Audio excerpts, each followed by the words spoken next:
Hello students, हम start कर रहे हैं अल्टरनेटिंग करंट। अल्टरनेटिंग करंट क्या है? ये वो करंट है जो पीरियोडिकली अपना फेज चेंज करती रहती है। क्या चेंज करेगी?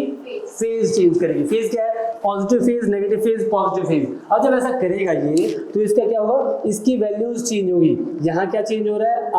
आई ऊपर की तरफ और यहाँ टाइम, ठीक है ना? ध्यान दें तो इसमें लगातार क्या चेंज होगा? इसका आई का वैल्यू चेंज होगा।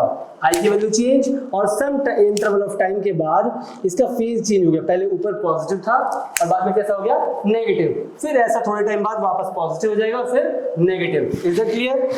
अभी देखिए तो इसको कहते हैं अल्टरनेटिंग करंट। डेफिनेशन क्या है? A current in which changing its magnitude continuously after some interval of time.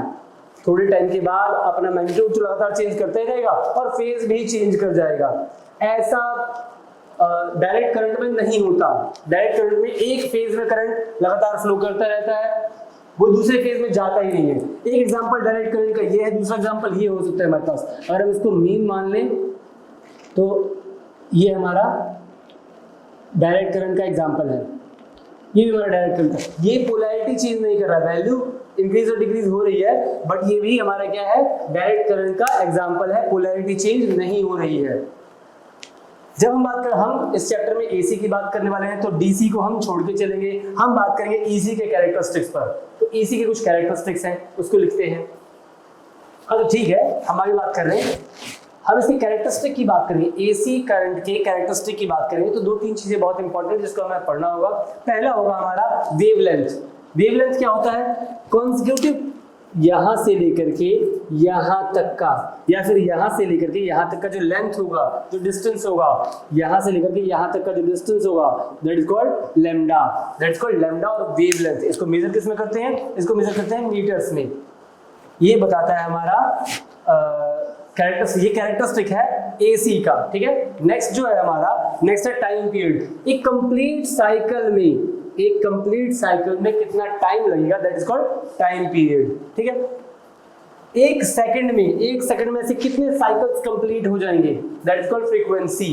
एक सेकंड में जितने भी नंबर ऑफ साइकिल्स कंप्लीट हो जाते हैं एसी के, first cycle, second cycle, third cycle, जैसे इंडिया में हमारे 50 हर्ट्ज का ट्रांसमिशन होता है, 50 हर्ट्ज, यूएसए में 60 हर्ट्ज, ठीक है।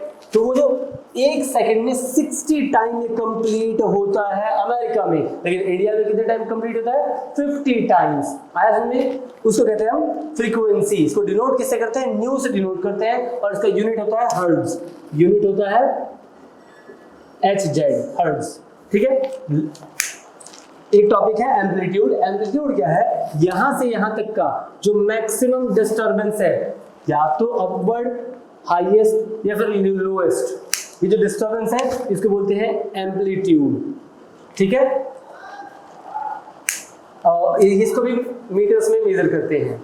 हमने इलेक्ट्रोमैग्नेटिक इंडक्शन में पढ़ा था कि EMF is equals to E not sine omega t. यहाँ पर E क्या है? Instantaneous EMF, electromotive force. Omega क्या है? Angular velocity. और T क्या है? टाइम। हाँ जी, अगर हम ध्यान दें इस बात पर तो हम कहेंगे ओमेगा की वैल्यू कितनी होती है? ओमेगा एंगुलर वेलोसिटी है, तो डिस्प्लेसमेंट अपॉन में टाइम टेकन, डिस्प्लेसमेंट कितना होगा? 2 पाई। एक पूरा साइकिल कंप्लीट करने में टोटल 2 पाई एंगुलर डिस्प्लेसमेंट हुआ है ना, 2 पाई। इसके बाद टाइम कितना लगा इसमें? तो टोटल टाइम लगा T पूरा कंप्लीट करने में, that is called time period. Time period हमने भी पढ़ा था। टाइम पीरियड होता है एक पूरा साइकिल कंप्लीट करने में वेव को जितना भी टाइम लगता है, that is called time period. हमने कहा ओमेगा अगर हमें एंगुलर वेलोसिटी निकालनी है तो displacement in completing one cycle upon में टाइम पीरियड, तो ये हो गया हमारा T। Is it clear? हाँ जी, तो हम इसकी बात दोबारा करते हैं। तो E is equals to, E stand for EMF, instantaneous EMF। EMF is equals to E not sine omega के बदले हम लिख देंगे 2 पाई अपॉन में T इंटू T। ये हमारा पिछली स्टडी से इलेक्ट्रोमैग्नेटिक इंडक्शन से हमने ईएमएफ की वैल्यू निकालनी सीखी थी। अब हम पढ़ रहे हैं एसी, तो एसी में हम क्या करेंगे, इलेक्ट्रिक करंट पता करना चाहते हैं। हमने पहले पढ़ा हुआ है electric current I is equals to voltage upon में रेसिस्टेंस, वोल्टेज अपॉन में रेसिस्टेंस। वोल्टेज यहाँ स्टैंड्स करता है E अपॉन में R। अगर हम इंस्टेंटेनियस इलेक्ट्रिक करंट पता करना चाहते हैं तो हम क्या करेंगे, रेजिस्टेंस से डिवाइड कर देंगे किसको, ईएमएफ को, और हमारा क्या आ जाएगा, इंस्टेंटेनियस इलेक्ट्रिक करंट आ जाएगा। Is that clear? इसको लिखते हैं दोबारा, I की value I is equals to EMF upon में R। I is equals to EMF की वैल्यू हमारी थी E not sine omega t upon में R। I not is equals to EMF not upon में R। तो हम अगली बार लिखेंगे instantaneous value of electric current की बात करेंगे हम तो लिखेंगे I not sine omega t। ये हमारा इंस्टेंटेनियस करंट हो गया सर्किट में जब हमारा AC करंट फ्लो कर रहा होगा किसी सर्किट से।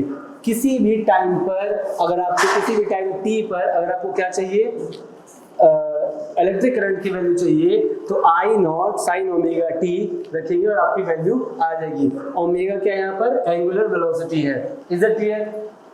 ठीक है। हाँ, हम करने जा रहे हैं average value of AC over a complete cycle. एक कंप्लीट साइकिल का मतलब क्या है, जीरो से स्टार्ट किया और एक कंप्लीट T तक गया, मतलब एक पूरा टाइम पीरियड मैंने कंज्यूम किया इसमें, और इसमें जितना भी चार्ज कंज्यूम है दैट इज कॉल्ड एवरेज, है ना, उसका mean, that is called average. कहा ये पॉजिटिव है, ये नेगेटिव है, जितनी वैल्यू इसकी होगी उतनी ही वैल्यू इसकी होगी, दोनों का सम कितना आएगा, 0। हम इस बात को ऐसे भी कर सकते हैं, यानी कि एंड आंसर हमें पता होगा इसका आंसर 0 आना चाहिए ओवर अ कंप्लीट साइकिल। जब एक पूरा साइकिल, एक पूरा वेवलेंथ कंप्लीट कर लेंगे तब AC की वैल्यू, है ना। हमने कहा average value of AC over a complete cycle हम पता करना चाहते हैं। हमने कहा ठीक है, मीन वैल्यू, इसकी पीक वैल्यू क्या है, पीक वैल्यू, हाईएस्ट वैल्यू जो होती है उसको बोलते हैं पीक वैल्यू, है ना। इसकी पीक वैल्यू क्या है, I नॉट। किसी इंस्टेंटेनियस टाइम t पर कितना वैल्यू होगा, हमने कहा I वैल्यू होगा, कितना होगा, I। हमने कहा I instantaneous is equals to I not sine omega t। हमने बचपन में पढ़ा था कि I is equals to dq by dt। ये है डेफिनेशन ऑफ इलेक्ट्रिक करंट का डेफिनेशन क्या कहता है, the rate of flow of charge per unit time in a conductor is called electric current. हाँ जी, सॉरी, ये हमारा I नॉट होता है ना, I not sine omega t। अभी क्या है, हमें अगर चार्ज पता करना है, क्या पता करना है, चार्ज, तो हम बोलेंगे ये यहाँ के मल्टीप्लाई हो जाएगा, I dt is equals to dq। Rewrite कर रहा हूं मैं इसको, dq is equals to I dt।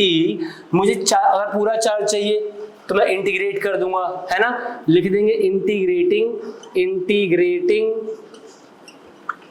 Both side, integrate करें बोथ साइड, तो dq इज इक्वल्स टू, यहाँ कहा 0 से q तक पूरा चार्ज कितना होगा, 0 से q, और यहाँ बात कर रहे हैं 0 से t तक पूरा टाइम पीरियड, है ना, एक पूरा टाइम पीरियड। और I की वैल्यू क्या होगी, I की value I not sine omega t, I not sine omega t।